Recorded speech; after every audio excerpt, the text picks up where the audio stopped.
And we're live. Hello, everyone. Welcome to another episode of your Friendly Exmuslim, the Friendly Exmuslim podcast, rather. I'm your host, Abdullah Samir. So it's been a while since I've been live. Actually, it's been way too long. Believe it or not, this is the first live stream I've done in 2022. So I haven't done anything. So I have the honor today to talk to Hani Salim from Critical Faculty. So Hani had me on his channel, and we talked about a lot of interesting things. We went through my story, and today we're gonna talk about the moral issues and scientific issues in the Quran and Sunnah. And Hani, to begin, how's it going? You had some internet problems, did you? What happened? Yes, it happened to me today. It's Murphy's Law. I've never had problems in the past, but yeah, a bit of a had to reboot the modem a few times and PC. So yeah, I decided to do all sort of updates finally suddenly. But So we're here. you're just getting started, and you're all sweaty already, running around trying to. I know it's a horrible feeling. We're gonna keep you on your edge now. So first question: are you ex-Muslim? Is that your back? Can you tell us about your background? I've actually lived two religions at the same Oh, time because my mother was Christian. My dad, Egyptian Muslim, mom is Irish Catholic, and well, they used to be both of them. My father was an atheist growing up, and my mother was more of a sort of a deist type of new age spiritual Christian. That mishmash of weird Christianity. She's no longer. She's an atheist as well at the oh, moment. Yeah. So yeah, but I didn't have traumas growing up. Maybe because your audience is probably more used to the traumatic type of stories where there was a bit of a struggle. But actually, I don't have a problem at all with religion as such growing up because I was brought up in a household where religions, philosophy, psychology, all sort of readily available for me to read and choose whatever I want to choose. So I kind of lived two religions at the same time. But at the age of 15, I've taken up Islam as the version that I am going to seriously take. When you're a teenager and you're going to mm-hmm. stand up to your dad for the first time and you want to be different than him. He was an atheist, and I thought, oh, I'm going to be a Muslim. And I started growing, a little bit of hair. And I was very proud of the hair. So how can I use my new beard? Oh, Islam is fine. Yeah. What inspired you to become religious? Like, was it friends? What was it like? How did you end up in that crowd? Because it happened to me as well. Yeah. Well, honestly, it was exactly that. It was me, being a teenager, and I want to sort of, the Freudian hypothesis that you're always wanted to remove your dad from the picture so you can have your mother all for yourself. And you stand up to your dad and you want to be slightly different. You go Right. through all these debates, and I said, oh, I'll prove Islam is right for you. You think you're a big shot. So more of a teenage rebellion for me. Oh, yeah. Then I start reading, and I was like, bloody hell, he's right all along. So how long did that process go on for? Like, where you Um, became religious and you were trying to prove Islam, you started growing your beard, going to the mosque, all of that. Like, how long did that entire process take? oh, this was about 8 months altogether. Oh, okay. Wow. Yeah, yeah. Oh, But I wow. stayed. I stayed kind of. I didn't straight away declare that I've left religion. So probably at the age of 17, completely was done. But 8 months into it, I think was less than a year for sure. Mm, I've realized, something isn't right. mm. And so from that experience, what made you want to talk about these things? Like, what inspired you? Why is it so important to you? Well, so on my channel, I don't speak about religion so much, but Hmm. when you speak about science and philosophy, which is what I care for the most, is you're gonna have to touch on science every now. Sorry, on religion.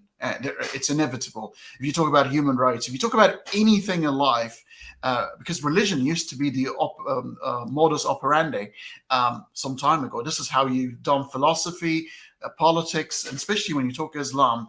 Islam is all over your face. Like it's just everywhere. You can't escape it.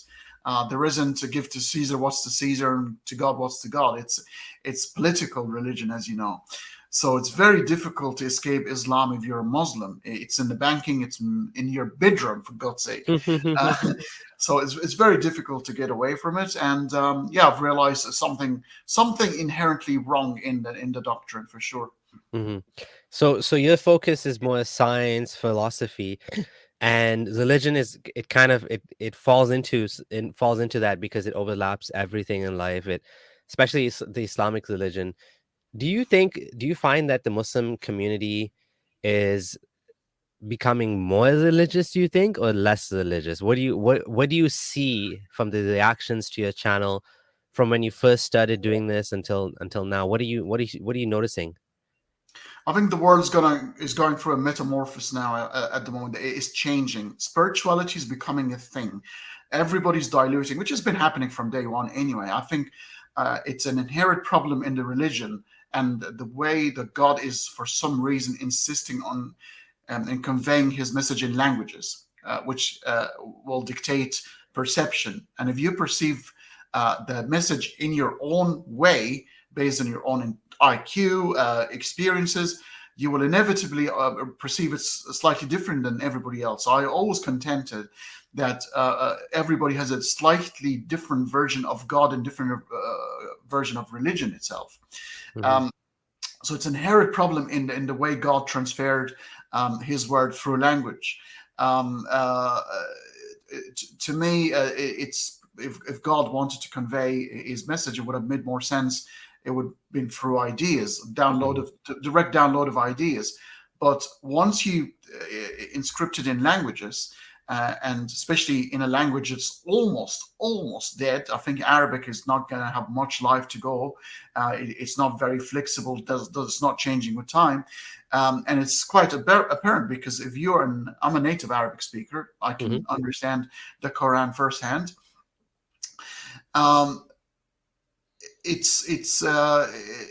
You read it, and a lot of even if you're a native Arabic speaker, you stop at a lot of words because you don't understand what these words are. They're no longer in use. So it's why would God choose a language knowing that it changes with time, and even the use of the same word will change over time. I mean, nobody knows that the word, a lot of people don't know the word gay meant at some point, like you can actually wish somebody a gay day in 1930 or 1940, and it would have meant something completely different than how we understand the word today.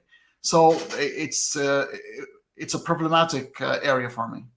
Yeah, the language thing, the choice of language, Arabic, not only the choice of language, excuse me, the way that the language was written at the time with the lack of vowels, diacritical marks, all of that was added after the fact.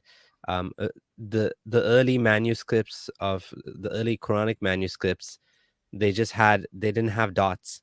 So you don't know whether this is a ta, a ba, or a ya, right? So is it like, yada, bada? So I think the people at that time, they understood from the context, or there's probably they probably weren't that strict about it like we are. Like now we have this, every dot, every syllable, every delay in recitation, it all comes from Allah.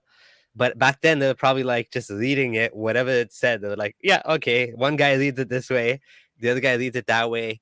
And it's funny because it actually caused conflicts even among the Sahaba, right? Like Omar heard one of the Sahaba reading a certain way, and he's like, why are you reading it like that? He's like, I heard the Prophet reading it. He's like, I want to take you there. They go to the Prophet. He's like, yeah, it's okay. It's like, it's funny, right? It's a very human process, like you said. It's a very everything about it is so human. It's just when the genie's out of the lamp, it's hard to put it back in, isn't it? It's just like once you see the truth for what it is, once you see the reality of Islam or all religion, it's just how do you believe in it again after that, right? Well, I mean, one of the things that Muslims are very, very proud of is that the Quran has never changed. It's exactly the same way it was written pre the creation of humans, because the Quran is in the preserved plate. It was written Allah al-Mahfuz, right? Allah al-Mahfuz, yes.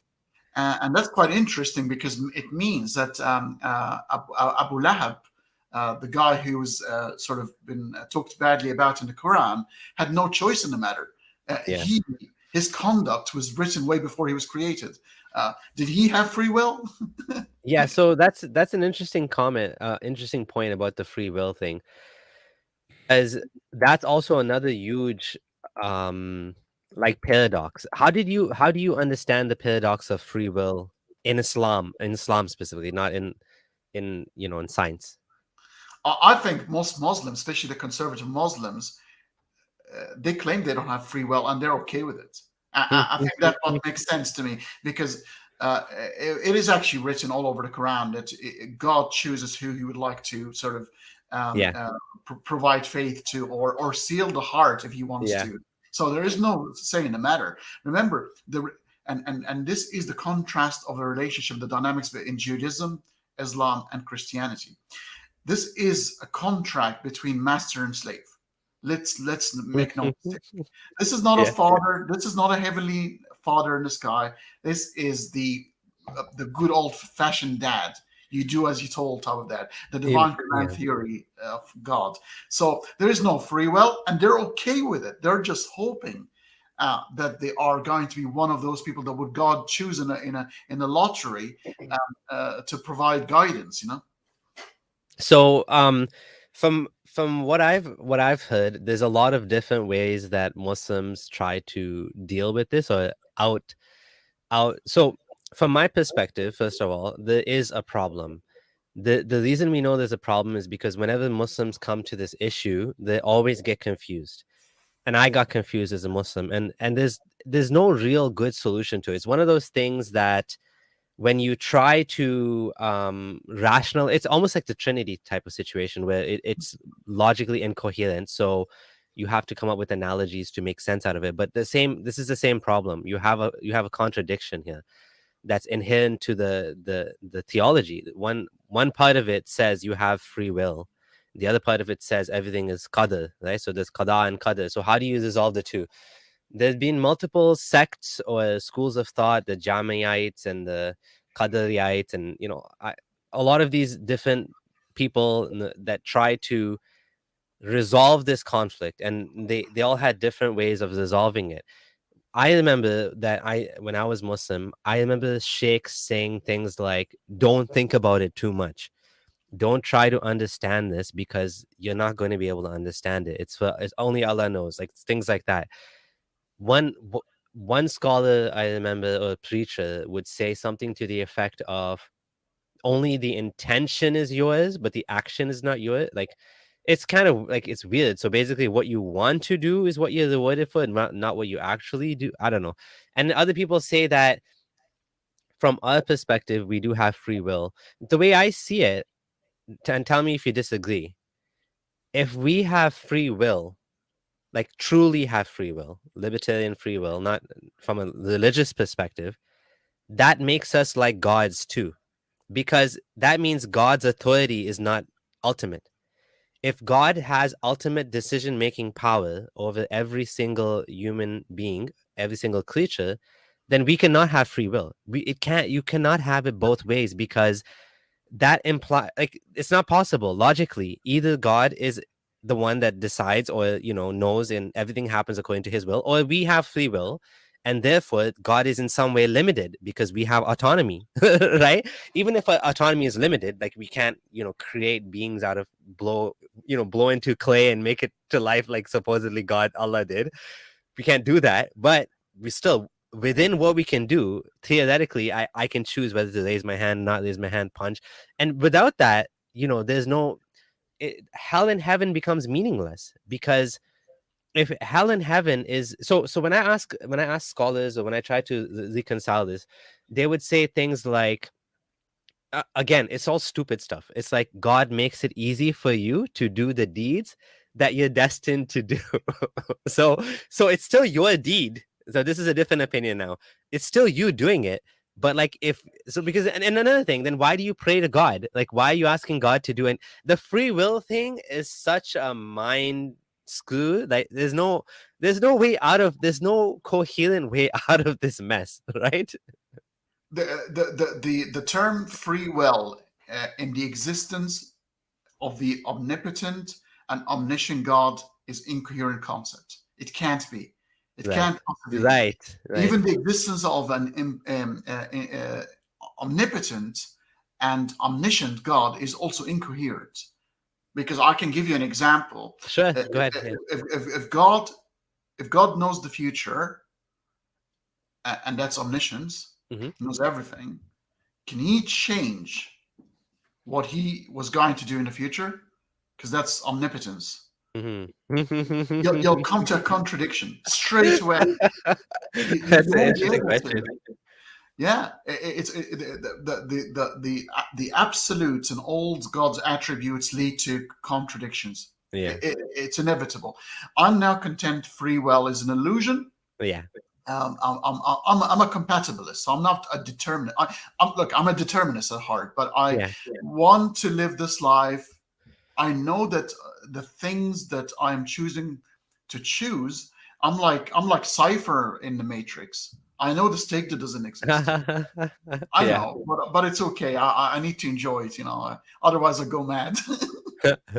Yeah, that's a good point actually. I'm on the same page that I don't believe there's any such thing as free will, which again, from a scientific perspective or a philosophical perspective, whatever you want to call it, it does mean that heaven and hell don't make any sense again. Like, when we look at human beings, when we look at how we behave, when we look at animals, well, first of all, it's very clear we are animals. Like, we are exactly animals. That's what we are. And yes, we have this gift that animals don't have. We have this rationality. We're able to plan for the future and all of that, make tools like no other animal can. So we're obviously, our mind is much more powerful than those animals. We're able to understand death.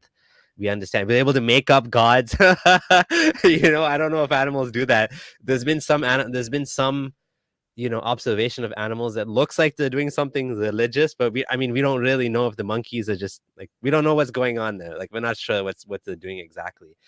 But yeah, with the free will thing, it's fascinating because free will, I think, is another bullet that kills Islam. Because the reality is that, we operate according to our brains. Who gave us our brains? God gave us the brains. Okay, so if God gave us these brains, that means God also gave us tendencies. Like, as a man, I have certain tendencies. Women have certain tendencies. Those and certain abilities, right? And inclinations. And some of those inclinations are bad. Like, for example, we see rape, murder, theft, greed, all of these things, which, when we look at it from an evolutionary perspective, some of those things actually had adaptive benefit, right? Being selfish, greedy, and whatever. Of course, I do believe that we've evolved to be, creatures of society, creatures that actually care about other people. And, there's more you benefit more from helping others as a society and as an individual from just being greedy and selfish and self-centered. Of course, there'll always be psychopaths and people like that. But for the most part, like, I naturally don't have any desire to rob my neighbor's grandma when she's in the alley.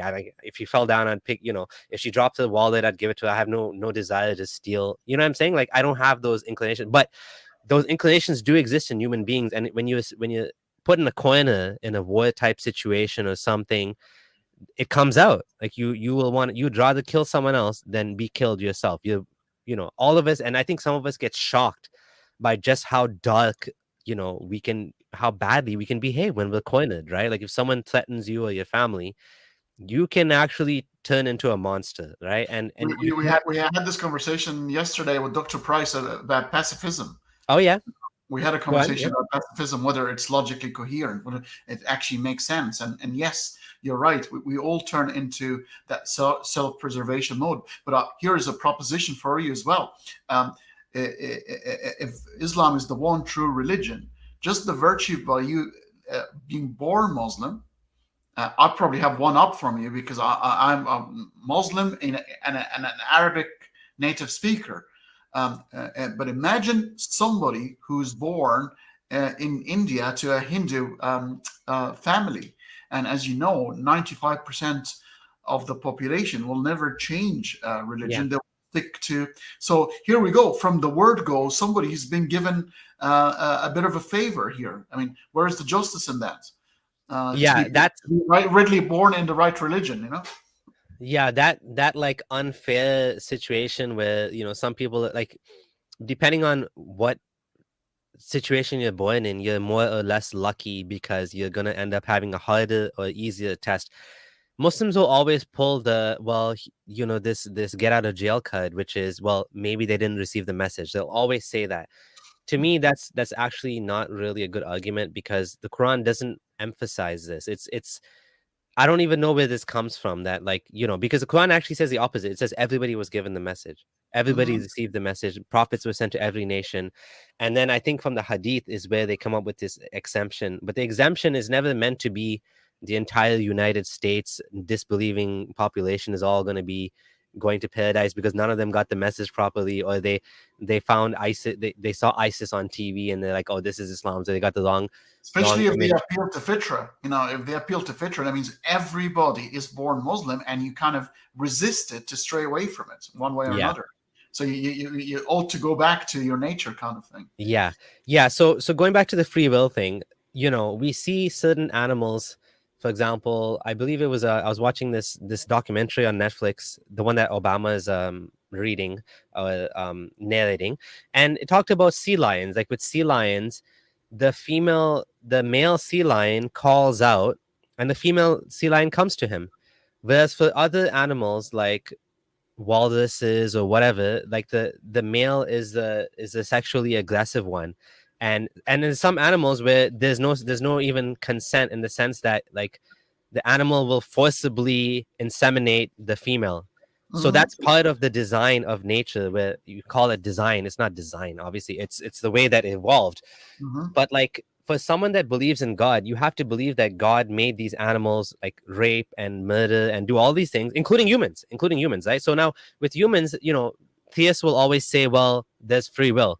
But with animals, like, why would God design animals to do that? And why would he even, like, going back to humans, why would he make us with these like dark inclinations if there are alternatives that have less harm, where you can still have a test. You can still do the test without having the sheer amount of cruelty and suffering. And we humans are like, we can do a lot of really bad things, like much worse than any animal would do.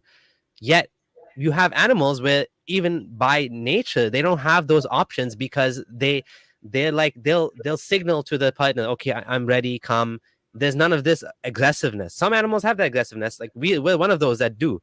So it's kind of like messed up, right? Like, did God design us to be like evil? If he did, then he's responsible. He's literally ultimately responsible for giving us a gun and putting it in our hands, right? Well, this goes back to the original problem of evil. I don't like the term problem of evil. I prefer the problem of suffering, Mhm. and it's actually evolved because Thomas Aquinas attempted to resolve it by saying, well, it's free will, and you require a bit of harm doing for you to develop a character. But then that's why it evolved into the evidential problem of evil, or evidential problem of suffering. So we're talking about gratuitous suffering. Why would you design a world where to obtain energy, we're talking calories here, just energy to operate your body, to eat the flesh of another sentient being? We could have evolved to get that energy from the sun, quite easily, without having to. But when you and that requires absolutely no conscience whatsoever, because we're only been on this planet as a Homo sapiens sapien 300,000 years. That's the oldest found in Morocco. But even the common ancestor that we share, believe it or not, folks, we have not come from monkeys like they have you told, but we share a common ancestor some 7 million years ago. But the age of the dinosaurs, there were no humans. Again, don't get your science from Flintstone, because we have not existed with the dinosaurs. Um, these animals were devouring each other's flesh, and there were no experiences or lessons to be drawn from that, because humans didn't even exist. Uh, this will be completely understood in scientific evolution. Absolutely, there's no moral dilemma there. But in the existence of a loving God, there is a big problem, and that's one of the twins of, you've got the problem of evil, problem of suffering, and to me the even bigger one, it's the one that is slam dunk for me. It's the problem of divine hiddenness. Before we Hiding. get to that, just to clarify, so you believe in evolution, Hani? Yes, I trust in evolution. Yes. Yeah. I try not to use the word faith and believe and stuff like that as if because it's falsifiable. So I trust it to be true. Yeah. I would say, I mean, I don't mind saying believe, but I don't mean believe in the sense of Faith. like it's a faith-based thing, Mm. but I accept it and I believe in it too. Means I do believe it's true, right? Like Yes. I mean, some things we believe are also for sure true. Like I believe I'm real. That doesn't mean I only have faith in it. But yeah, Arabian Princess, for sure this is the best model. Even you have theists that believe in evolution. It's not limited to atheists. Yeah. I think that's something that some theists try to straw man onto evolution. The fact is, the vast majority, actually, I'd say any decent scientist that has his worth would believe in evolution because it's the model that explains best how we got here. It explains and predicts, changes in our bodies based on how medicine reacts.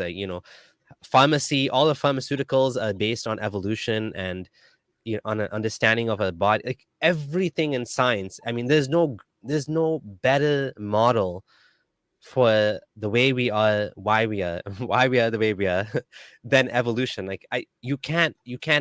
To me, this one thing is so powerful that it just like annihilates religion, and that's why theists tend to sometimes go into a corner where they'll say, I don't want to accept evolution, even though the science is so powerful. So what they'll do is they'll instead accept micro evolution, which is basically the same thing, but they don't want to admit that it gets to the level of species change, right? Yes, they accept the adaptability of species within the environment, but the always species stays the same. A cat is a cat. A cat will never turn into a dog. But they don't understand speciation because it's not observable. Because they will say, well, if you call it science, it has to be observable. They don't understand speciation happens with something called genetic drift and geographic drift, and it takes an average between 2 to 5 million years for speciation to occur. It's not observable, but Yeah. so a lot of sciences, we have not observed the Big Bang. Yet we can infer it quite easily by using this microwave background and a lot of other sciences where it confirms the event.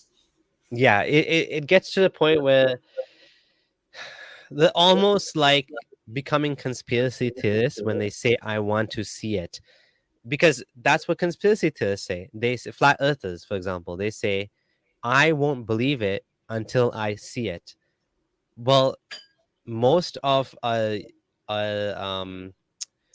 knowledge that we've accumulated as humans, we are going on the shoulders of giants, people that they figured out these things long before us. I mean, you don't even need NASA to know the Earth is a sphere. Ancient Greeks were like figuring this out from shadows and stuff, right? I mean, it's We not, knew. you don't need NASA, but the problem is if you don't trust anyone or anything and you have to like go back to square one for every single thing. Like I don't believe in Pythagoras theorem. I don't believe a squared plus b squared equals c squared. Okay, well, we can prove it. You can derive it again, right? So it's not like, but people that are not, but what do you think about people that say, oh, you guys worship scientism? You're science. I don't even know if there's a word, scientismists. Yeah, they call it scientism. So it's really funny when you talk about I believe it when I see it, and I'm going to say I wish you used the same standards of evidence. Yeah. Your own faith. Imagine they ask you that. Everybody's quite the skeptic and quite the scientist when it comes to other people's beliefs. But your blind spot, you've got a soft spot for your own belief, and you don't demand the same sort of evidence. It's really funny. But if they apply the same concept to their own belief, they go, wow, maybe there's something in there. However, science is quite demonstrable. You can actually demonstrate science. That's what science does. That's why if you build an airplane based on science, it flies. If you build a car based on science. It goes from A to B. Science works. The scientific method works. That's why we are able. I'm in Australia, you're in Canada, and we can have this lovely conversation because of science. It's made possible, probably watched by many people all over the world. Religion, however, it might at some point, and here we go. This is where I'm not the biggest hater of religion, because I am convinced that religion was the type of epistemology needed, and it was a good thing, by the way. Remember, Abdullah, we have not evolved to know the truth. We've evolved to survive. And even an idea that will help you survive as a group of people, even if it does not reflect the objective truth out there, it's good enough. If there's an idea that can unite a group of people to survive the harsh conditions of reality, nature is indifferent that way. It will favor that group if they stick together. However, when the epistemology or the tools of knowledge evolve, and you can actually find out the objective truth to a certain degree, you should abandon. Even the tools of knowledge and epistemology should evolve themselves. Interesting. I'm just going to read a couple of the comments before we get anywhere. So Arabian Princess was asking if we evolved from monkeys or we descended from monkeys. We believe that's not what evolution says. So I highly recommend that people that are interested in this topic to not try to learn this from a YouTube live stream, because we're not going to be able to teach biology here, right? I mean, this is basic, I don't know, grade 9 or grade 10 biology that you can learn. Pick up a book, go on YouTube. There's so much information. I mean, we're spoiled today, like compared to, my generation. If I wanted to learn something, I had to go to the library and read a book. This generation, it's like you just go online and everything is there and beautifully presented, edited. The content is just amazing. There's just amazing content out there, right? Mind you, Abdullah, this comment up there is fairly accurate. That's exactly. No, this one's good. I'm saying this. I meant this comment about 7 minutes. Yeah. We came from monkeys.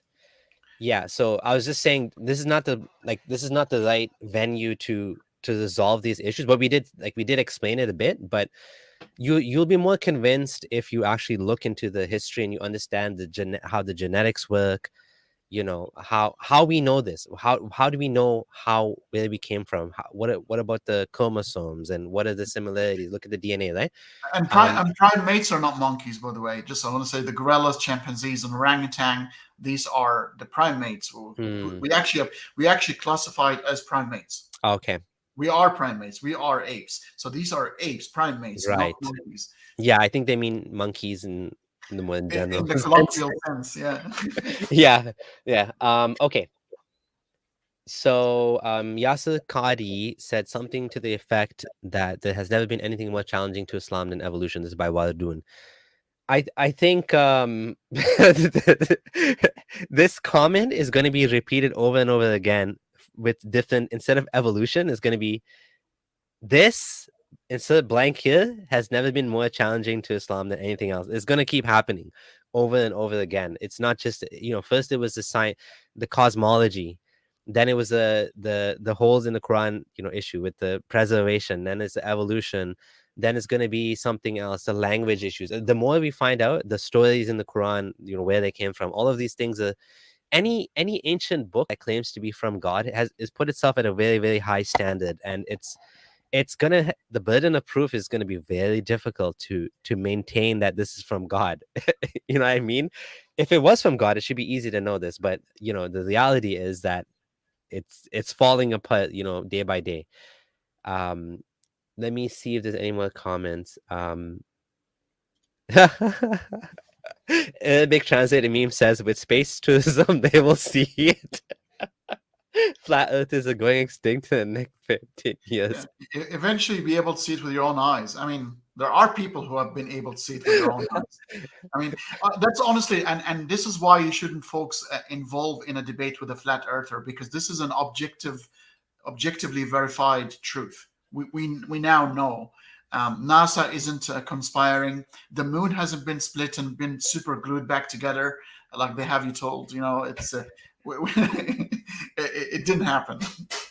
A lot of the comments from the religious crowd though are actually unfalsifiable in the sense that you know, like you said, the earth was sorry, the moon was split. Like I understood a lot of these things as a Muslim in an unfalsifiable way. So, for example, I wasn't looking for like NASA to show a crack on the moon because I just assumed, well, God doesn't need super glue. He just put it back the same way. Like Yeah. it's the same. There's no crack. Like why does it need to be a crack? The hadith doesn't say there's a crack. So people assume there's a crack, and then they see the crack, and or they heard the fake news, and that reconfirmed their faith, because now to them that's like a sign. But if it wasn't a crack, they just say there's no crack, like I was thinking, right? So it's like it's kind of, you know, you're playing whack-a-mole because you hit one, another one pops up. It's just like, how do you win this game, right? Yeah, yeah. I mean, it's very funny because remember, and we need to probe the story. This is a kind of global event. If the moon was really split in two, Yeah, yeah. we have the Chinese about 1100 years ago reporting a supernova, Oh, an okay. explosion of a giant star which lights the sky for about 2 weeks. Oh, So wow. we have that in cultures. So you would imagine a culture, because this is how you do proper history and collaboration, is you have a civilization that has absolutely no benefit whatsoever, saying, we've witnessed that, and then your story's been collaborated or been confirmed by somebody who's unbiased, and they go, oh, there must be some elements of truth. Yeah. But nobody's seen that. And we were able to see other global events. So it Mm. has to be a hoax. Yeah, I would have thought, even if there was some sort of confirmation, that, you know, the first thing I would wonder was, is this some scientific phenomena that we don't understand, rather than God did this? Because again, the burden of proof is pretty high to assume that God miraculously came and did something weird like that, and then, you know, split the moon, put it back together. It's funny because some of the hadiths say that the the moon was split between the two mountains, like it was between the mountains. So I don't know if that's what they misunderstood. Like, I don't know. There's some Well, it, remember, it could have been a lunar eclipse. What if it was yeah. a lunar eclipse, and with the power of suggestion and with ignorance, we're talking about peasants in the desert, and you say, look, I'm about, but I don't think it was a lunar eclipse, because that um, Muhammad to be science savvy, to Well, use a scientific there were there were eclipses though, and there's actually even yes, a prayer, right, for eclipses. So yeah, yes, this seems to be a distinct. And the funny thing is, you know, the Quran, when it talks about the moon being split, it's I again, it's also possible that this like miracle was, you know, invented later, because the fact is, some people like Quranists would say that the moon being split is a sign of the day of judgment, not a miracle that Muhammad did for his nation. So we don't yes. even really know like what the Quran is saying without the hadith to back it up and explain it, which again, the hadith came way later. So it's all too convenient, right? Like we don't really know like what happened. What we know is there's something in the Quran that talks about the moon being split, and then as part of the religion building exercise, it became a miracle that the prophet did for the people. It's like, really? Like, yeah, of course, what you're saying makes more sense, that it's just a story, a hoax, or whatever. The reality is that there was no event. This was not anything, you know, natural. This was just some story that they made up. Yeah, There's remember, no, this was in the Hadith and Sirah, so the Quranic verse, you're absolutely spot on. Most educated Muslims are saying that has nothing to do with the miracle of splitting the moon. This is more of a sign for the end of days. There's actually a poem, a pre-Islamic poem, that Mhm. has exactly the same words about the hour has come and the moon is split. Oh Was wow. written by a poet pre-Islam, almost Mm. verbatim, word for word. That's why the the author, Taha Hussein of Mhm. Egypt, has written a book called pre-Islamic poetry, making reference to either the pre-Islamic poetry was made up in the Abbasian uh, Mm. um, um, uh, empire, or whether the Quran itself was a later version of itself, and it was written way after the events. Yeah, that's the problem with the lack of not the lack of evidence that we have, that a lot of the pre-Islamic content has become contaminated, and we don't know whether it's actually pre-Islamic or whether someone wrote it after the fact and said it was pre-Islamic. And unfortunately for us, I'm 100% sure that some of this I mean, come on, it's obvious. Muhammad was using language from his time, so clearly he would have referenced like sayings. And I mean, we know that from even the stories in the Quran, like the story of the elephant. That's just folklore. You know what I mean? Like he Yeah. took that story that pre-existed and he put it into the Quran. So we know that he did that. But even the language, I think if we had better evidence, unfortunately, a lot of that content has been destroyed or like it's been contaminated. So we don't know whether actually was copying the Quran's language or the Quran was copying its language.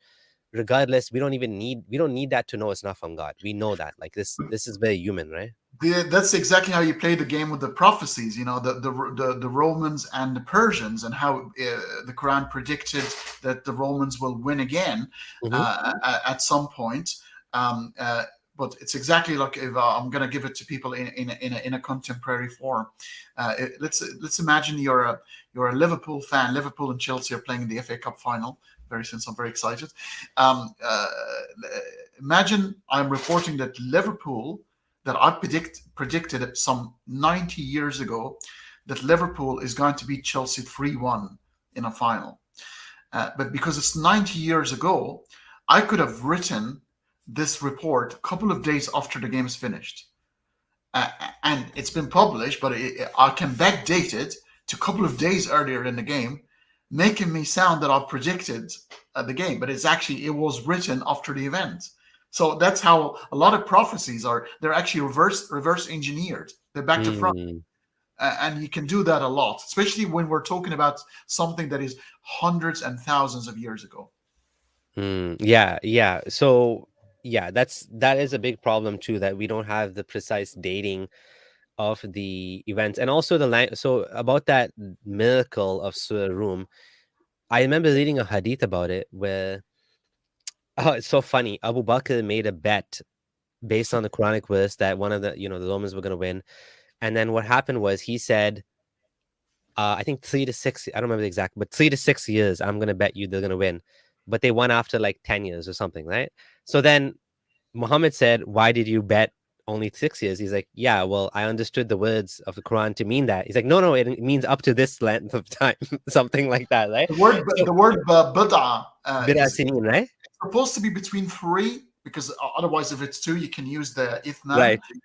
So between 3 and 9. Right. According to the historical narrative, it happened in 7 years. Okay. So actually within the context of the word bid'ah. Okay, got it. Yeah. So they are saying, but we don't know.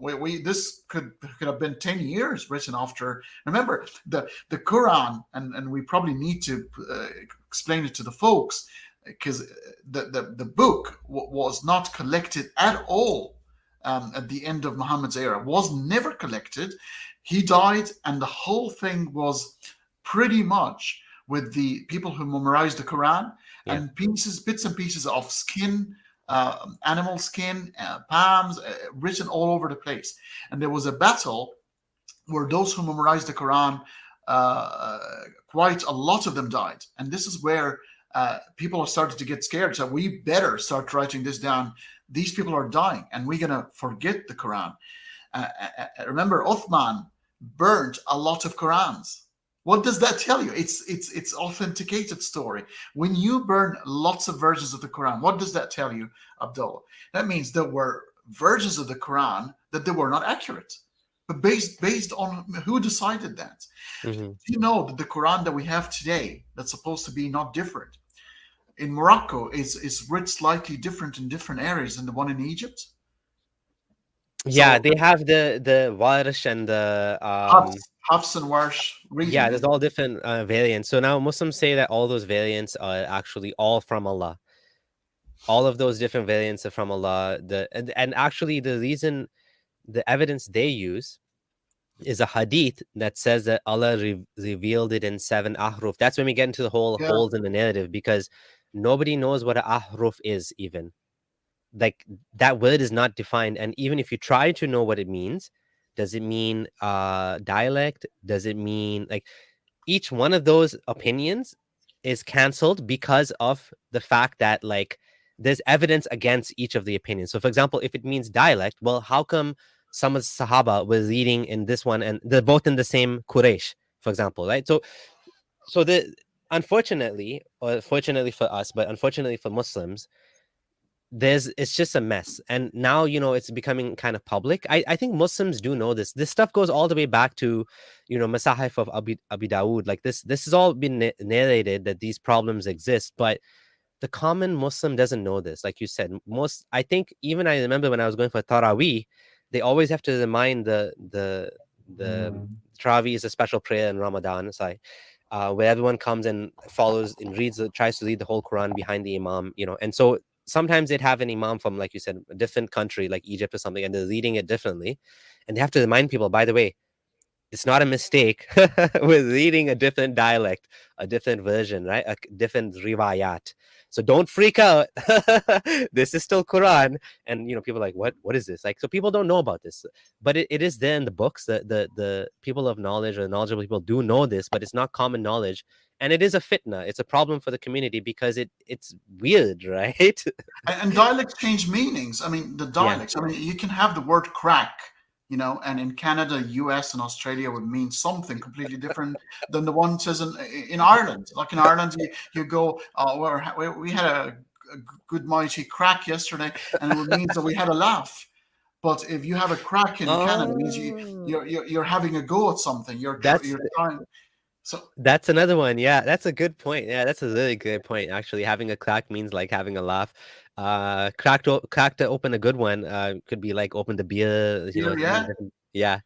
So let me go to the comments again because there's a lot of good comments and a conversation is just flowing, but just to get some of these good comments out there. So stop scamming, man. Thank you for the kind donation there and support. Muslim da'is heaps scorn on Christians for saying they believe God looks like an old bearded man, yet in Sahih Hadith it says God made man in his image. Saying God doesn't look like a man seems like bid'ah. So I think Karen Armstrong, of all the people, she did a good job discussing this in the book regarding the Bible. And she said a lot of people don't realize just how anthropomorphic the God of the Bible is, especially and she said there's two authors. I mean, I forget the technical term she used, but like it's clear from the language used, there's two different people writing it. And over time, it became less anthropomorphic. The old God walking in the garden, blah, blah, blah, changed to this sort of, and wrestling with Jacob, Joseph, was it Jacob, right? Israel became Jacob. His name, even his name, his prophets changed. The one that wrestled with God, I think is when they say Beni Israel, they're talking about Yaqub or Jacob. I'm getting confused with the names, but anyways, yeah, I think Jacob, right? So all of that became, now Christians will cringe when they think of God as a man because that's not the modern conception of God. He's not this bearded man. But I think the same issue exists in Islam as well. Muslims don't realize that the hadith convey him like a man in the sky. Allah is like a man in the sky. He has a shin and this and that. Of course, there's different ways of interpreting all that. The Salafis will take it literally. God has a shin, but we don't know what that I don't even know how you can say that with a straight face. God has hands, but we can't say what that means, what kind of hands he has. Like, what does that even mean? If you can't say hand has 5 fingers, then what is a hand? If you can't say shin, like he has a face and it doesn't, I don't know, like it's another one of those big messes, right? That it's like it doesn't make any sense, right? So God is very anthropomorphic even in Islam. Now, the way they solve that is the same thing that happened with Christianity, is that when Islam came in contradiction with philosophy, the Greek philosophy, they started to like get kind of uncomfortable when the Muslim scholars are having debates with the philosophers. They're starting to realize, oh shit, this doesn't make any sense. How does God come down to the lowest heaven every night? Like, it doesn't make sense. It doesn't make sense because we live in a sphere, right? And so God is basically like a satellite. But isn't he omnipresent to start with? I mean, isn't he everywhere? So Salafis will say no. Salafis will say no, he's not omnipresent. He's above the 7 heavens. Right. I don't know. Other Sufis might say he's everywhere or something. As a Muslim, I was taught that if you say he's everywhere, that's shirk. But that's the Salafi thing, right? So then the Ash'ari school of thought, or that Akida came about, which now is much more unfalsifiable. Allah's hands means his power, his throne means his dominion, and Yeah. it's no longer like a hand. It's And, just and, like and it's just made in our own image means then in kind of our nature. I guess so. So Yeah. the Ash'ari interpretation, it's unfalsifiable, and actually, if you're Salafi, like you're just what you believe makes no sense, and it's self-contradictory, and it's stupid, right? But if you're Ash'ari, you can kind of like get out of all of this, because you can just say, well, it's coherent. He comes down means, doesn't mean literal. It just comes down means he's close to you or whatever. You reinterpret it however you want, right? Now, the problem for me with that resolution is, well, first of all, clearly the early Muslims never understood that way, and second of all, clearly this happened because of outside influences, and clearly that's not what it says. It says comes down. So Usually, it's like, all these sophisticated versions of religion comes way later. Hindsight is always 2020. So Saint Aquinas would have done it with Christianity, would have done it with Judaism. People are reflecting and trying to make things a lot more intelligent, a lot more coherent, a lot more mysterious to hide away from problems. But contemporary to the religion was blunt as. When somebody picked sticks on Saturday, Moses consulted with God, and the guy was killed. Just as simple as that. There was no sophistication. People were put to death for anything back in the day. Now we're talking. No, hold on a second. This is never the case. God, and that's why I have the kalam. Sort of art where you yeah. can play with twist words to absolutely, like, you have to be an extortionist to play with words and word gymnastics and twisting everything to mean whatever you want it to mean. Absolutely. So I want you guys, so just going to end this comment, and I'm going to get on to some other ones, but what I'm going to say is, saying God doesn't look like a man seems bid'ah is an interesting comment, because when I went to a Sufi mosque, the Sufis were accusing the Salafis of doing bid'ah. So they're trying to say the Ash'ari like interpretation is the original one, and the Salafi anthropomorphic one is not the original. It's an innovation. It's funny. It's funny because it seems obvious that you just read the hadith. What do you understand? Right? You understand God as this like man sort of thing. That seems to me the like obvious interpretation. But to them, they're saying, no. It's bid'ah. What you guys are doing is bid'ah. What we believe God is, beyond conception or whatever. Because the Quran also does say that whatever you imagine, it's not, you can't imagine God, blah, blah, blah. So obviously any system like this is going to be full of contradictions. Whatever that means. Allah knows best, right? So guys, I want to recommend that you check out Hani's channel. So Critical Faculty, the link is in the description as well. Do subscribe to it if you like this sort of content. He talks a lot about, interesting. He has a lot of interesting people on there. You've had some big names on your show, right? Yeah, well, I've got Lawrence Krauss coming again next month for the 5th time on Critical Faculty. We're going to talk about cosmology a bit, and I've got Michael Shermer coming again to talk about the brain and neurology. So I do like to have Dr. Robert Price now. I've got a weekly episode with him. Art Ehrman has been on my show. So I've got prominent speakers. Yeah. Nice. So yeah, do check it out. Nerd out. Help your fellow ex-Muslims out. And those of you as well who are new to this channel, if you're new to this channel, please do subscribe. I'm working hard on the channel as well. Consider joining it as well. You can click on join now below to become a channel member. And all right, let's gonna go through some more comments, because there's some really good comments here. All right, so unlike religion, there's tons of evidence for evolution. Shakil Zaman says creationism has zero evidence. Zero.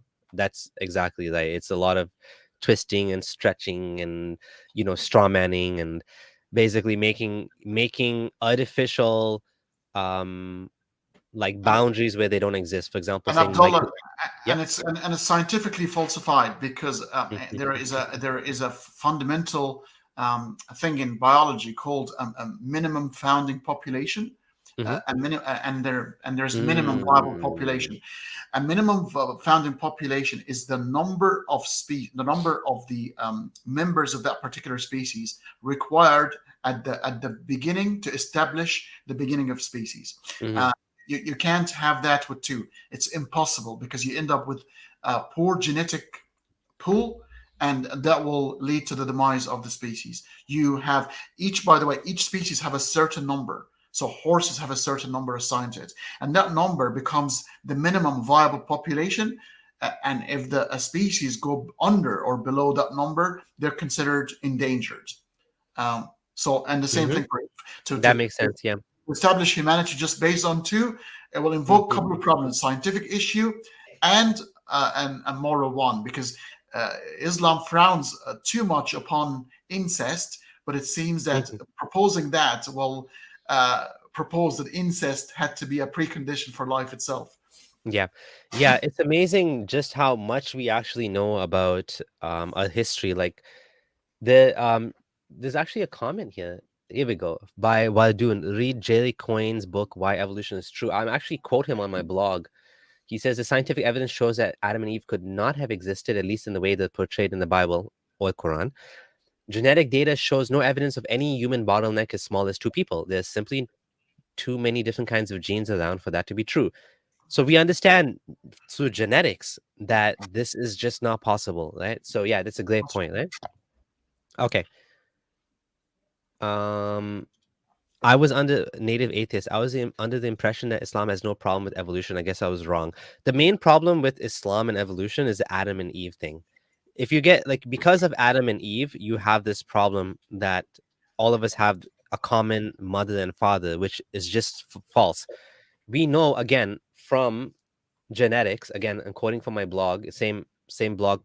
It's on my blog, but it's from Jay Coyne's blog that looking at genes, we find that they trace back to different times in the past. Mitochondrial DNA, that's the DNA that comes down through the mother, points to genes in that organelle tracing back to a single female ancestor who lived 140,000 years ago. So we all do have a mom, genetic Eve is called. And we also have a genetic Adam. We also have a common male ancestor, but the common male ancestor lived 60 to 90,000 years ago, whereas genetic Eve was 140,000 years ago. So at some point in time there was a common like ancestor for both of us, but not just one. They're like different.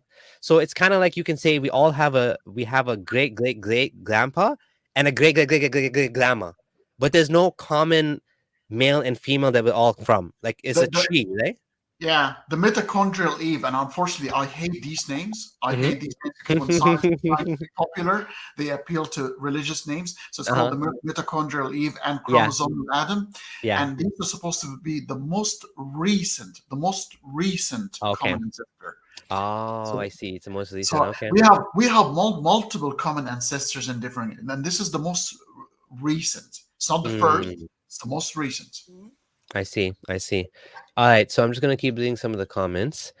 To think there are some modern Muslims who accept evolution, they're no longer Muslim the moment they do that. Islam is dying, will die soon. I don't agree with this comment because I don't see it like that. I think you can still believe in the religion and take these things in a different way. So for example, if you want to believe in Islam and believe in evolution, for example, there's like prominent Muslims, for example, Dr. Muhammad Gilan is an example. He's one of them. Dr. Muhammad Gilan is a neuroscientist, and he said, I don't believe in evolution, I accept it, meaning that it's a model that works. It like there's evidence for it, right? So it's up to them. I mean, it's their problem how they resolve the issue with the Adam and Eve. Adam and Eve to me is a big problem because the story in the Quran makes it very clear that this is like a literal mom and dad that we all have. I don't think that's actually demonstratable in any way. There's no genetic evidence for that. So, but if you want to believe in Islam and you want to throw this out, that's up to you. Like, yes, I think if you're like us, maybe you just that will be enough for you to say, well, I'm just going to throw this out because if this is false, the rest of it is false. The only way to hold this view is to think of it as metaphorical. I mean, Francis Yeah. Collins, the director of the Genome Project, this guy is an avid Christian. He's the guy who converted to evangelism when he saw a waterfall frozen into 3 places. So he fell on his knees and accepted Jesus as Lord and Savior. This is the God who was treating Christopher Hitchens towards the end with isolating the cancer cells to see if he can have a genomic code for Hitchens to isolate the cancer and help him. This guy helped with the Dover case, trying to teach intelligent design in the US, where intelligent designers like the Discovery Institute and Michael Behe and all these imposters tried to pass a law to teach intelligent design along with evolution. He is a Christian guy. He is very religious, but he is one of the defenders of evolution. So I think he probably has taken this story as a metaphor, and that's the only way you can get around it. Yeah, I don't like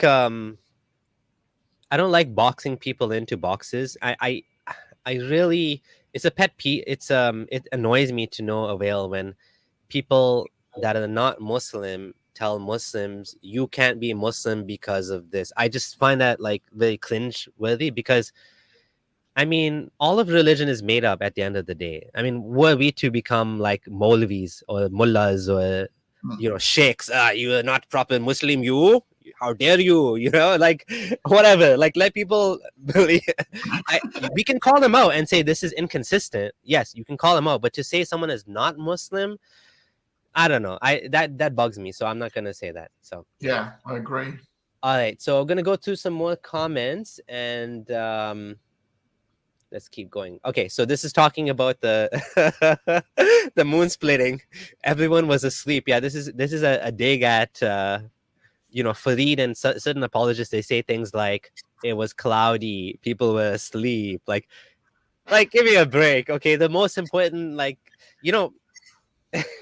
But it's a good argument. Apparently, the argument, if he's done it in the daytime, a lot of people would have seen it. And you can see the moon during the daytime too. It's not like yeah. But it's not... Okay, Claudius says, "Hello, Abdullah, Hani, and other fellow humans. What doing? Do you think the growing scientific knowledge and vast spread of information will lead to the stronghold? Or does he mean destruction of religion, or releasing? Probably means releasing the stronghold of religion. Yeah, I think so. You would agree too, right? That, or will force religion to evolve to, I think, what is happening right now, which is hitting towards that spiritual realm. Everything, you can see it now, Abdullah. Even Christianity is taking that form. There's that sort of wishy-washy, not well-defined, but it's the one that it feels good, and I don't mind, if this is going to be the new form of religion where you're free to believe what you want. I don't have a problem with that kind of religion or kind of faith. I do believe we are irrational beings, and we're always going to have some sort of religious belief, quote unquote religious. So you get rid of religion, and I think in some ways you're going to end up with this spiritual thing, this new age spiritualism, which is totally, well, I don't want to say it's totally harmless, but it's less harmful than Islam. But you also end up with this woke religion. I mean, what we're seeing today is it's terrible. It's like, people's livelihoods are being destroyed over this, this desire to purify, right? To get rid of this racism. And I mean, yes, racism is bad. All of that is bad, but it's going crazy. So I don't want to get too much into that, but yeah, that is. So yeah, religion is never going to go. I'm with you, Abdullah.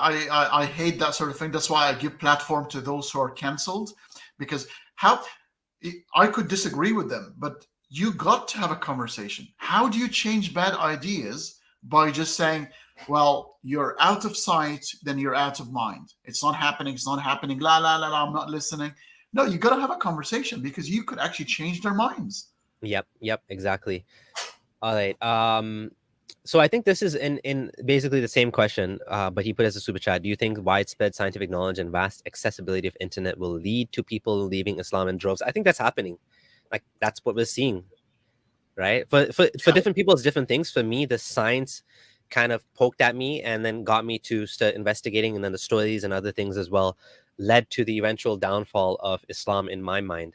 So definitely, I've heard of a lot of people in the Middle East that have read Dawkins' book, and Sam Harris, and these things actually affected them. For me, it wasn't that, it was just something else, but like the science was the issue for me. So yeah, it depends. From different people have different things. For example, this famous ISIS guy, Musa Celentino, I think his name is, he found somehow he started doubting the stories in the Quran, and then he left Islam.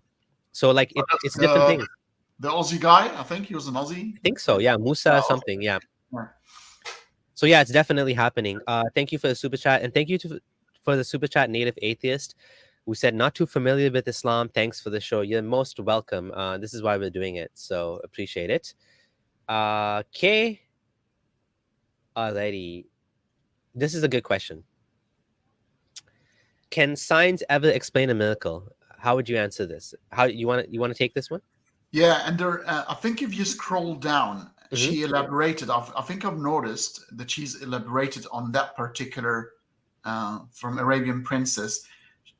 Okay, yeah. Let's say you spotted that. Sorry? Oh, yeah. So that's the one I've spotted. Okay. Yeah. So I'm just gonna read it. Let's say you have cancer, and the top doctors tell you have 2 days to live, but your cancer is gone the next day. The doctors, the scientists are shocked. That is a miracle. So how would you explain this? Well, okay, so this is where science is very important. Obviously, they're not going to tell you you've got 2 days to live. Usually, when you get diagnosed, you've got several weeks to go. But cancer can go into remission. So if you ask any GP or any cancer specialist, they will tell you that a lot of illnesses can go into spontaneous remissions. And these have nothing. These are people from different faith, even atheists. Doesn't matter. Cancer can go into remission. Remission means it can actually be spontaneously removed because your immune system is actually fighting these cancerous cells. They can. We have cases where cancer can go into remission. Prayer has nothing to do with it. As a matter of fact, there was a scientific experiment done on the effect of prayer. And it's been evidently seen that it's actually equal. Those who were prayed for performed exactly similar to those who weren't prayed for. And as a matter of fact, at some point, those who were prayed for performed a bit less impressively because they were feeling guilty about not recovering, even though they've been prayed for. This is well documented. So miracles means the suspension of the natural law.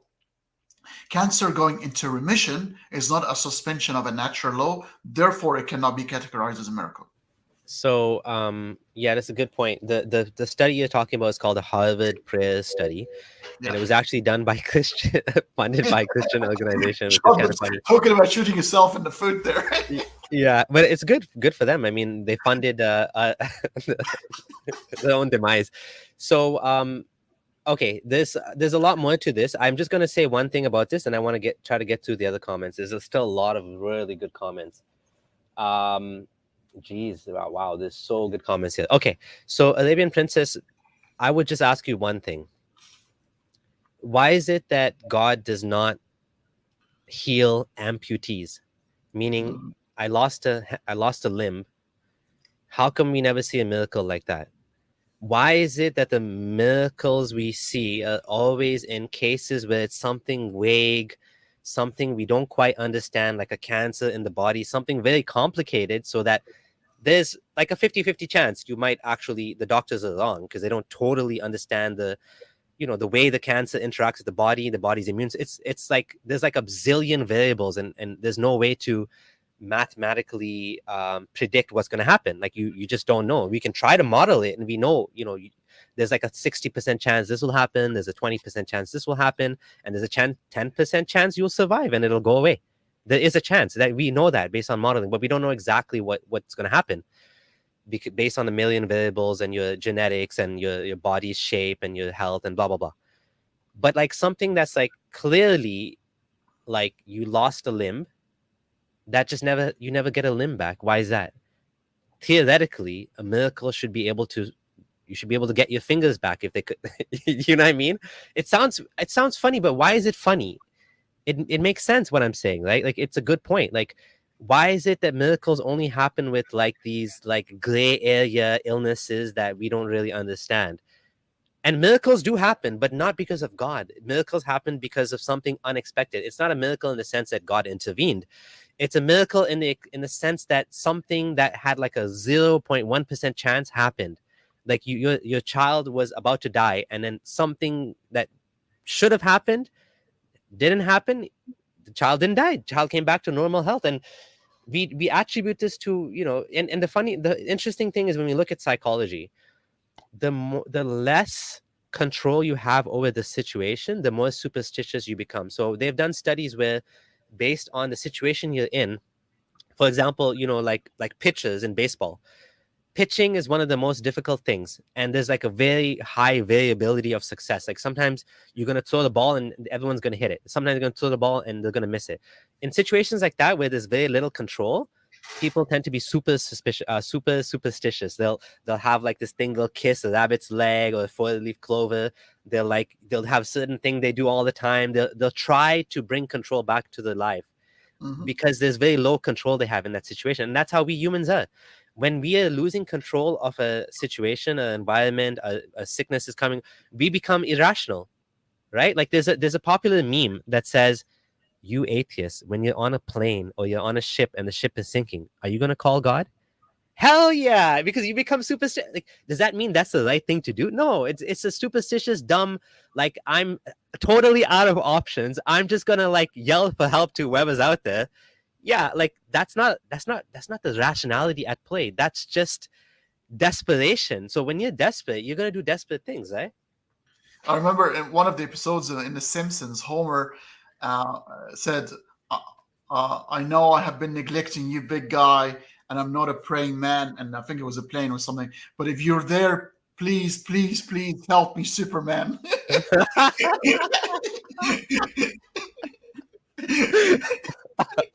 Oh my god, that's funny. Yeah, that's a good one. Okay, so okay, yeah. So Shakil Zaman said Allah and Muhammad forgot to mention evolution. Yeah, that's a big problem. By the way, in case you want to know how theists resolve this issue, Muslim theists in particular, it's a very weird and obscure way of resolving it. What they say is, they say, I don't know, like even to say it, it sounds so dumb, but I'll just tell you. They say that when the angels asked Allah, why are you going to put a creature on earth that's going to do like corruption and blah, blah, blah? Allah said, I know what you don't know. So they say this means there was already like Neanderthals or something. Like it's such a stretch. Oh no. Like even to say it, I just feel like laughing. But that's what they say. It's like, but okay. it's kind of they're trying to hide, and because it pokes a question at you. Angels are not supposed to have free will. They were designed to obey and worship. Why the hell suddenly they're having it's like a democracy sudden all of it out of a sudden, and they're saying no, hold on, that's not such a great idea. And how do they have that foreknowledge? How do they know what's blood? I mean, they talk about blood, spilling of blood. How would they have knowledge of the blood? That's a very good point. That's a very good point. Yeah, I think whoever made up the story wasn't really thinking that far ahead. No. So here's another very nice comment. Maimi Hoshino says, as an ex-Muslim myself, thank you so much for this video and the other videos you do and stuff. You're most welcome. This is an important thing that we have to do, right? Okay, Arabic translated meme says, a story of Dhul-Qarnayn, that was a big mess. Yeah, the story of Dhul-Qarnayn is what led this ISIS guy to leave ISIS. So, like, imagine we're getting, like, the work we're doing is getting people to leave ISIS. Like, what better thing can you do for humanity, you know? And, I wanted to say something. There's many communities on the internet, and I haven't, like, there's many overlaps. There's a gaming community, there's like different parts of my personality as a father and this and that, and I haven't found that I fit into any community as well as I fit into the skeptic community. No matter what community I go to, whether, I'll just give you an example, like Bitcoin. The Bitcoin community, the crypto community is full of libertarians and people that are anti-government. It's there's things like that, and even like superstitious people, and like, but like the skeptic community is where I feel most home. I feel like there's so people that, they have a head on their shoulders, they think clearly, they care about evidence. It's just like, I gotta say, I love this community. I agree, because Okay, you can apply skepticism c- to everything. You can be a exactly, skeptic gamer. exactly. Okay, so how long do they say the hadith took to collect? There's so many and many places for them to go to and many people to talk to. So I have an article on my blog about this, but several hundred years, I guess. Like, I mean, it went on for a long time, and then eventually they were canonized. People, scholars decided which ones were considered like like the the Sahih canon, so Sahih Muslim, Sahih Bukhari, and so on and so forth, right? But it's 200 years. We know it's 200 years after the event they were collected. These were not even Arabs. They were from Mm. outside of Arabia. Mhm. And it's the Bukhari situation is quite curious for me, because he ends up with about 3.5 to 4,000 hadith from something like around in the hundreds of thousands. Yes, And we've yeah, done the math on this. If he's done, this guy would have not had to eat or drink and work 24 hours a day, and still would have not gone through the numbers he claimed to have gone through. Something yes. isn't right. Yeah, Shiv Gabba made a video doing the math on this. It's pretty funny. Yeah, there's no human way for anyone to memorize that. I mean, yes, human beings are amazing and they can memorize a lot, but when you're talking about the hereafter, when you're talking about like little intricate details that affect billions of people's lives, this is not the right way to do it. This is very irresponsible, sloppy, and that's why we have terrorism in the world today, and because of the Islamic texts. There's recent blasphemy killing that happened in Nigeria, which was so sad. It's all of this is because of Islam. It's I horrible, mean, yeah. it's horrible, right? Arabian Princess said so. The early Muslim community couldn't agree which Quran was the right one. No, that's not accurate. The early Muslim community just decided all of them were the right one. They're all right. There's no contradiction. They're all every single version, which again now is becoming very very clear to the popular to the public that this is a very human effort. The riwayat, the chain of transmission is kind of like a hadith. There was a teacher that taught, that learned from this guy, that learned from this guy, that learned from this guy, that supposedly learned from Muhammad, that supposedly learned from Gabriel. But like the chain is very human.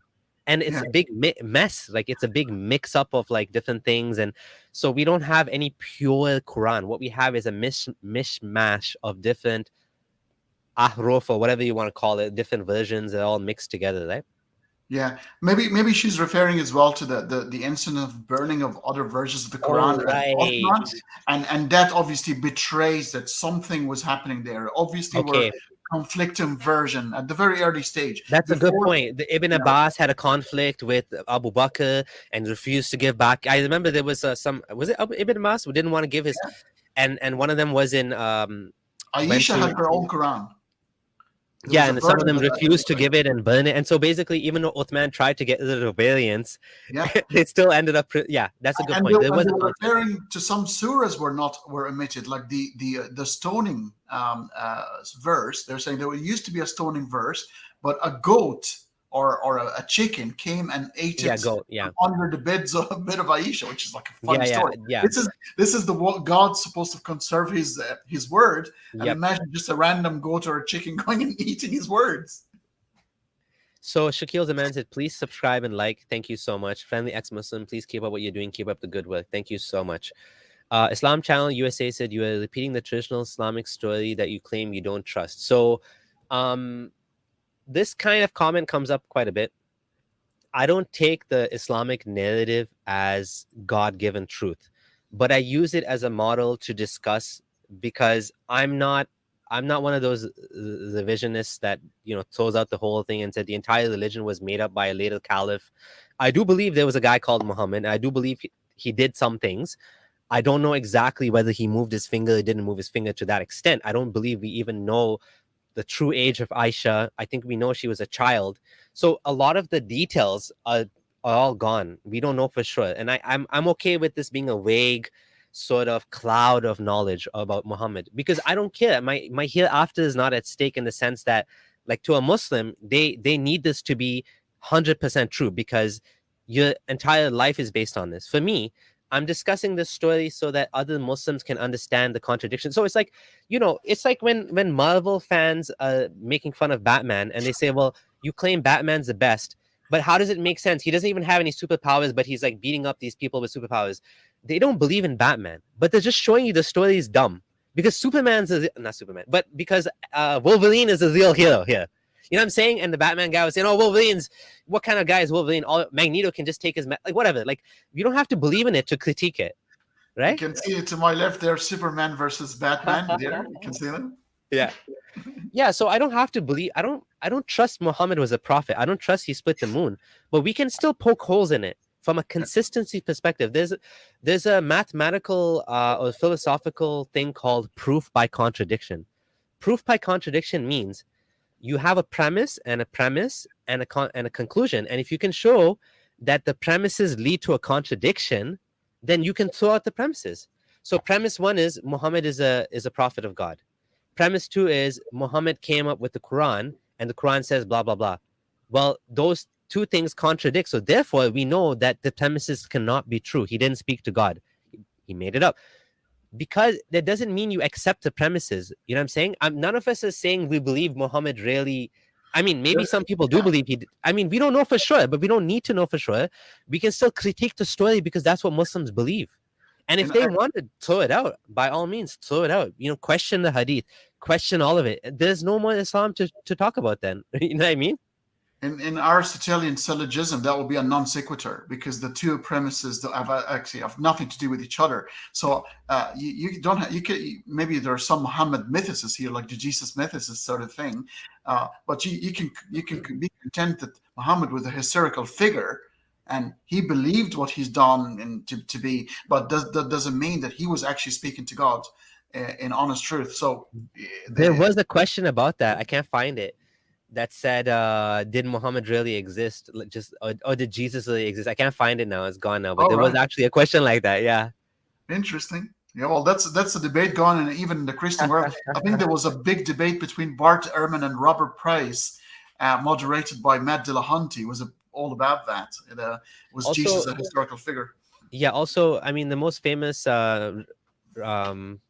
mythicist is his name Richard is Carrier. Yeah, Richard Carrier. Right, Richard Carrier is the most famous.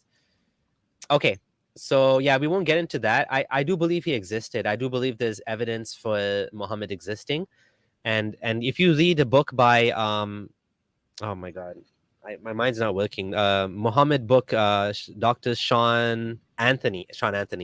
He has a lot of evidence for Muhammad existing. There's like people that talked about a prophet and this Arabian prophet and stuff like that.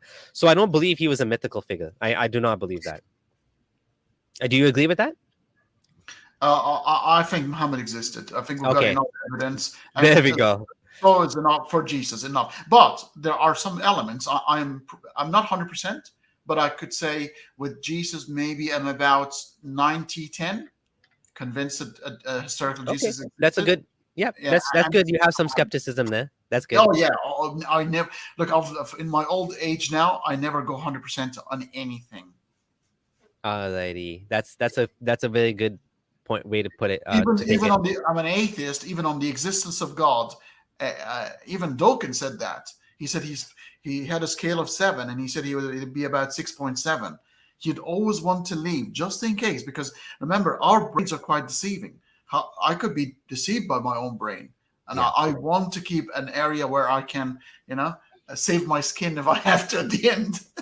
Exactly. Yeah. No, it's good to remain a little bit agnostic, right? I mean, agnosticism is a very fair. Saying I don't know is a good thing too. So yes. Food and religion, love you, brother. If this hadith was revealed, why was it a problem for Uthman that people were differing in the recitation? Just tell those people about Muhammad revealing the Quran in 7 dialects. Yeah, that's a good point. My guess is that he foresaw like a bigger problem. Maybe he realized that 7 is going to become 70, is going to become 700, is going to become 7,000. I think there was some reference to like other books being corrupted or something. Maybe they thought about the Bible and I don't know. I'm not sure what was going on to his brain, but I think he foresaw like a potential crisis and he tried to prevent it. Of course, it didn't work. Some of the Sahaba refused to get rid of their versions, and they managed to survive. And so yeah, it became. Do you have any comments on that? No, I completely agree. I think the problem is, again, my problem has always been, if there was a God, language. Remember, the Muslims believe that there is a book called the Gospel, the Injil, yeah? The Injil, yeah. And the Torah, and these were actual books, just like the Quran, descended from heaven on these people. And these books were corrupted. They're supposed to have been corrupted. So you would think God would have learned to listen, that humans will always change his word and will choose a different. But he is insisting on the same method that has failed twice already, and give a book that will be understood, because these are human brains, and human brains perceive words differently. So it's an inherent problem of the method of transfer. He needed to have a different protocol of transferring his message. Yeah. Bro, yeah. Third time's a charm. Yeah, I was like, yeah. If it doesn't, God's applying the lesson. If it doesn't work, try again. But Didn't work. In Einstein's own words, he defines stupidity as the ability to do the same thing over and over again, failing and expecting different results. Well, and insanity, right? I don't want to upset people here who believe in God, but come on. I mean, that's quite evident. Yeah, even us humans, when we fail 3 times doing the same thing, most smart humans will try some other technique at that point. Yeah, that's true. It's funny. Obviously, we don't believe there's any God doing this. This is just all human works. Yes. Muslims wish there was one Quran. They wish there was no variants, and they wish Muhammad didn't do some of the things he did. I agree with this very much so. Arabic translated memes. Thank you for the super chat, brother or sister. My analysis is that the reason why Muhammad never asked for the Quran to be documented as a book, like compiled as a book, is because a hadith and multiple verses say the end of time is near, so there was no point. I think this is exactly. I mean, when you look at Muhammad's behavior, he was not behaving like he actually cared about his ummah. He died without telling them who's going to be in charge. He died without compiling the Quran into the book. This was his one job. Like, he had one job: bring the Quran to humanity. He didn't even put it in the book. I mean, actually, did you know about this very interesting story with the day he was dying? And he actually, because remember, he was supposed to be an illiterate guy. He actually said when he was dying, bring me a pen and paper so I write you something that you will never stray after. Yeah. And Omar ibn Khattab said, hold on a second, this guy's waffling. He's dying. He actually, vetoed the decision. He said, no, you block him. He's not going to write a thing. Yeah, he's losing his mind, right? Yeah, well, the Shah used this episode to say he was about to nominate Ali as a caliph. Yes. Or you never know what kind of that's his will. He might have been wanting to say something. He could have wanted to say, hey, guys, I was having you on. The whole thing is yeah. So that's a good point. And actually, I think this actually shows that the very human nature of the people around Muhammad and Muhammad. Like, first of all, Muhammad never planned this well. He's about to die. Now he's like, suddenly, let me write this down. And like you said, they vetoed him. They overrode him. So how is it that this guy didn't have the foresight to plan this properly? Not only that, it shows that if this is true, that Omar was being very political and wanted the power for himself or for Abu Bakr, rather than for letting Ali to be the next caliph. Because again, this is all an issue of all an issue of power and wealth and control. So yeah, this is basically what happened. I think Muhammad never, I don't know if he really believed what he was saying. I think he was a little bit, I think he did have temporal lobe epilepsy, as Abdullah Gondal has documented very well in the series that we did. So I think it makes sense that he probably did believe a lot of the things he was saying. But yeah, maybe he thought this is just going to end at any time now, so there's no point. This to me makes a lot of sense, this theory. Native atheists, so there's different versions of the Quran that Muslims can't agree on. Actually, they kind of do agree on it, in the sense that they've now made it the official narrative that all of the Quranic versions are legit. This is what they say. So I need to just pause for one moment. If you just want to, I don't know if you want to comment on this. I need to step away for 1 second. Sure.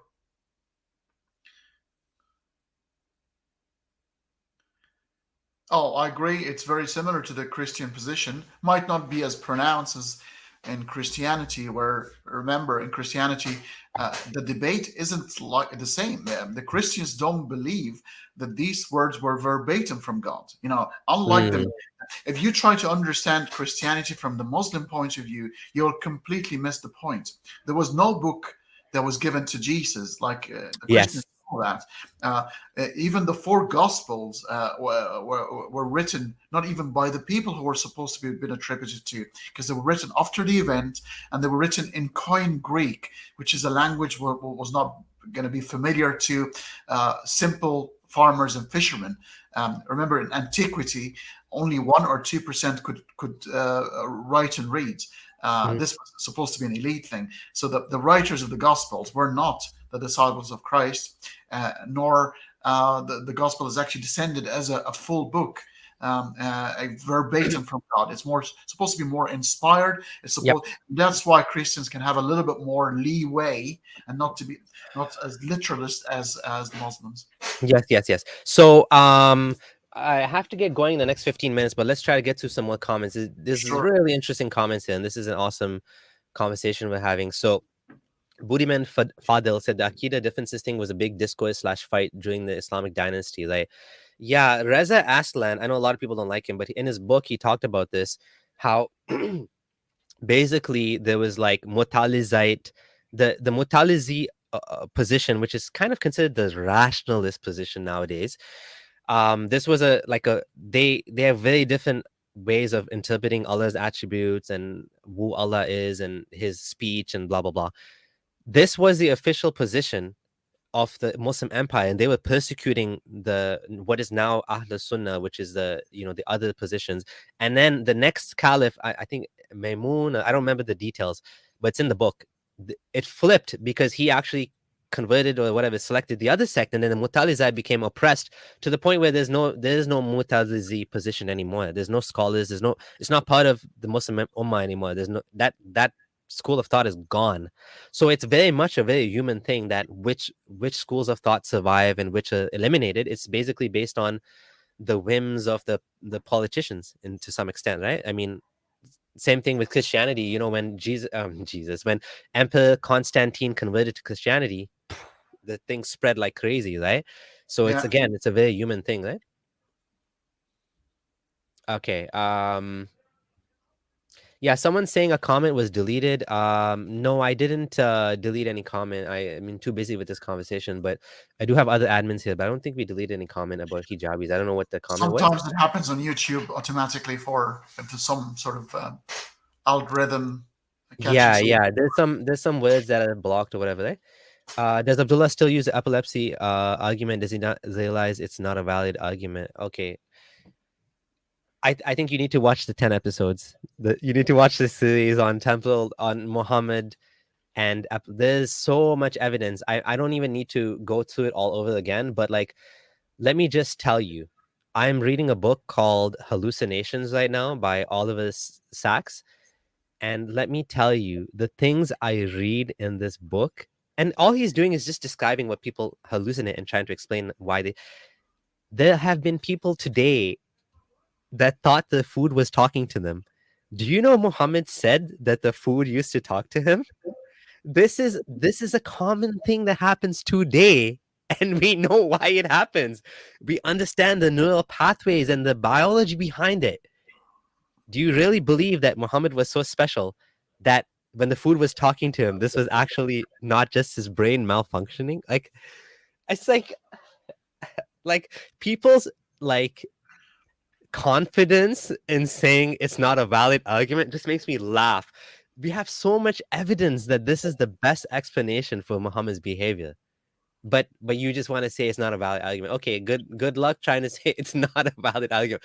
Abdullah Gondo is going to come up and we're going to have another live stream where we're going to go through some of the responses to Farid. Farid went through some of the stuff and we're going to show how he's strawman, how he cherry picked, how he's basically not, you know. Anyways, maybe Adam and Eve were fish because we evolved from fish, right? That's funny. Okay. Beej is basically saying the same thing as you about genetic Eve and genetic Adam. and they were in different parts of the African continent. I wish they wouldn't have called them Adam and Eve. Yes, yeah, and popularizing science. That's Stephen Hawking when he called, so we would know the mind of gods in brief history of time. Einstein did the same thing. God does not play dice with the universe. What does that Unfortunately, mean? What does that mean? I don't understand that. well, Einstein was referring. So obviously, the Muslims used it as God was a Hanifi Muslim by referring. Einstein said he belonged to the God of Spinoza, which is pantheism, Oh, which is okay. yeah. We're all one unit. But what he meant was in response to the Copenhagen interpretation of quantum mechanics. Of Yes, Oh, he's talking about that. that's the indeterminacy of the Copenhagen interpretation, that you don't know the full variables of the position of the quantum mechanics. So if you know, usually in classical mechanics, if you know two values, you'd know the third. That's not the case with quantum mechanics. And the interpretation deemed called the indeterminacy in quantum mechanics. And he said, no. The rules of physics are not supposed to be that random. There must be some hidden variable. He was talking about quantum mechanics, but he used a poetic language, unfortunately, because our language is quite lacking. We still say God, you and I, probably, when we see something shocking, or Jesus, or we don't mean these words, but I think we need to start replacing these words by something secular, because they're often misunderstood. Like a Muslim guy would say, how can you say Jesus and God when you don't believe in God? When you say, oh my God, I forgot to do this. And were you an atheist? Why are you saying God? Yeah, no, now that you explained it to me, oh my God, that's a beautiful comment. God does not play dice with the universe. I mean, that's like, now that you explained to me what it means, I'm like, wow, He's I talking get about it. he's I talking about get it. the laws of physics are deterministic and not indeterminate. Yeah. And that's the Copenhagen Wow. interpretation. Nothing to do with that whatsoever.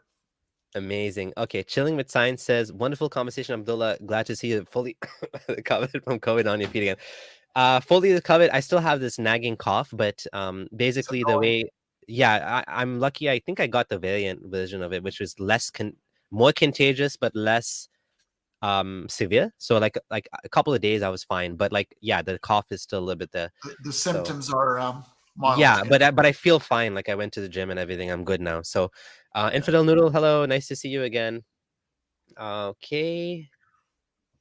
Oh yeah, so this is talking about the COVID. Took me 5.5 weeks. Oh, I'm so sorry to hear that, man. I think I got a different version of it. I mean, I am fully vaccinated, but I don't think the vaccine lasts. The antibodies last.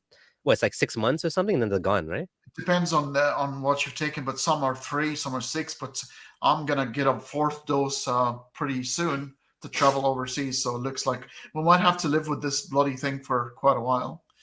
Yeah, yeah. So yep, yep. Okay. So yeah, no, I don't think I think I got the lesser version of it, right? Okay, so I gotta go in the next 5 minutes. Sure. I'm just gonna see if there's more questions about the epilepsy. I'm not gonna waste my time. If you want to know the hadith, or if you don't believe in hadith, that's fine. Then you don't believe Muhammad basically did anything. You can just like he had no miracles. He didn't split the moon. He didn't teach about praying 5 times a day. You pray 3 times a day. There's no such thing as Taraweeh. There's no like the Hajj is just some random thing. Friday prayer is like you sit down and you talk. What do you do for Friday prayer? I don't know. It's not in the Quran. It just says you get together and then you don't do your business and then you go back to your work. So what is Islam? There's no, you're not a Sunni Muslim. That's fine. I don't know why you're here, because we're not talking to Quranists here, right? So if you don't believe in Hadith, congratulations. Good for you. Good for you. Yes, Muhammad didn't have epilepsy. Then Muhammad didn't even exist, probably, if the Hadith doesn't exist. Um, is there anything you want to add while I'm just going through the comments? No, what I'm saying is I'm doing. Derek is a common friend, Myth Yes. Vision. At some point maybe we can collaborate together, you and I, Abdullah. But I'm doing series on the debunking the scientific claims in the Quran. There's 13 of them that I'm focused on. I've already done part 1 with Derek. Everything from cosmology to embryology. So we compare the claim of the Quran and we contrast it with science, what actually contemporary science. And we obviously don't talk about Keith Moore, the Bukaye guy, this Saudi-funded university, those who believed the Quran was the word of God. But weirdly, not a single one of them has converted to Islam. So, you have Keith Moore saying, oh, this has to be from God, but takes his couple of $1 million and sticks to his own religion, or probably non-religion. But it's quite interesting to see. So we do that right now, the science and what does the Quran say. Unless you are one of those smart people who would say the Quran is not a scientific book, then you're smart. Yeah. Do you find there's any point talking about the scientific miracles anymore? Like, do people still believe this? Like, why is this a focus of what you're doing? It's in vogue right now because remember, right now, what's in fashion is science. Science is so powerful right now that if you want to prove your point of view, you want science to back you up. So in the 70s and the 80s, the Saudi Arabians realized this situation, and they said, hold on a second here. Science is becoming a big thing. We want to show that our book contains a lot of science. And that's why you have these the Bukaye movement. It's called Bukayism, the Mori Bukaye, and Keith Moore and all these. And there was a Japanese guy who did prayers on water and realized that the water molecules change when you have the Islamic prayer or the Quran. Weird stuff. But it's quite fashionable. But a lot of nuanced Muslims who are scientists have realized the problems with that. Because if you're going to claim that embryology is correct in the Quran, you better be ready for the evidence, the hard evidence from medical textbooks that will tell you that is not the case. Mm-hmm. It seems like we have an actual flat earther in the chat, Malik. So sometimes it's hard to tell whether people are trolling or not, but I do know that I can tell you that if he's actually believes what he's saying, then he's a Salafi. The only people that are able to hold on to this insanity, like this insane version of reality, Salafis, because you basically are stuck with a lot of the text in the Quran. The earth is spread out like a bed and whatever. So I think for them, actually even the hadith about Allah coming down and this and that, the only way to basically solve this is to be a flat earther. I recommend you watch the Netflix documentary Beyond the Curve if you care about evidence, and you see how they try to scientifically prove the flat earth. Have you seen this documentary? I have, and I've actually done 2 parts episode on my channel debunking flat Earth scientifically, Nice. fully. Yeah. The problem is people like this don't usually care about evidence, so it's not like you can really convince someone that doesn't care, right? So that's the unfortunate thing. And yeah, I don't really engage with people like that because, at that level, at that point, like there's more than enough evidence. If you believe this, then I don't It's know not if there's contention anymore. Yeah, it's objective. It has been objectively verified. We actually exited, and we've taken pictures and videos of the thing. So there's no point in that. Yeah, exactly. Okay, so that's a wrap, and I want to tell everyone to check out Hani's channel. It's Critical Faculty. It's below. Subscribe. Like he said, he's going to be doing some interesting stuff on science in the Quran, and you never know, I might show up on the channel again at some point or join him and Derek on this channel or one of our channels. So yeah, definitely do subscribe to Hani, and let's get his get him some more audience there. And also subscribe to my channel if you haven't subscribed. Any final words you want to add before we go? No, I always enjoy your company. You're such a nice, easy person to have a chat with, and you do a great job. Your channel has helped many people, and your demeanor is quite friendly and quite, humble. So I'm a big fan, Abdul. Yeah, thank you so much, and I appreciate it. It was actually fun talking to you today. Like we didn't even have like a real strict topic, but like there's so many things to talk about. The chat was on fire today. Great conversations happening in the chat, so that was good. Actually added value to the conversation, and it's good to interact with people as well because we have I have a lot of prepared content. I have less of the live content, so it's good to. This was great, right? Maybe we can do even call in at some point. Yeah. And yeah, thanks Ultra for the last minute super chat. I've subscribed to Critical Faculty. Be like Ultra. Yeah, exactly. Subscribe to Critical Faculty. Thank you. And sorry, go ahead. Oh, thank you very much. Wonderful. You've got wonderful audiences as well. It's really good, well educated, and very smart and witty. Yeah. I love my audience. It's good. We have good times here. So I was kind of wondering if we'd get some trolls, but we didn't, which is good. It was mostly good Yeah, people. pretty So civilized. appreciate it. Yeah. Okay. So that's a wrap. I'm off to the movies with my kids to see Doctor Strange. I've heard mixed things about it. No, I loved it. I loved it. Oh, awesome. It's brilliant. Yeah. Okay, awesome. All right, everyone. So do check out Hani's channel, subscribe to my channel too, and we'll see you at the next live stream with Abdullah Gondal. So we're going to be going through the epilepsy thing. We're going to be wrecking Farid's response, his rebuttal. So it's going to be good. There's a good presentation that Gondal's been working on. So he's now off Twitter, so he's focusing on that exclusively. So yeah, we'll see you guys soon. Take care, everyone. Bye.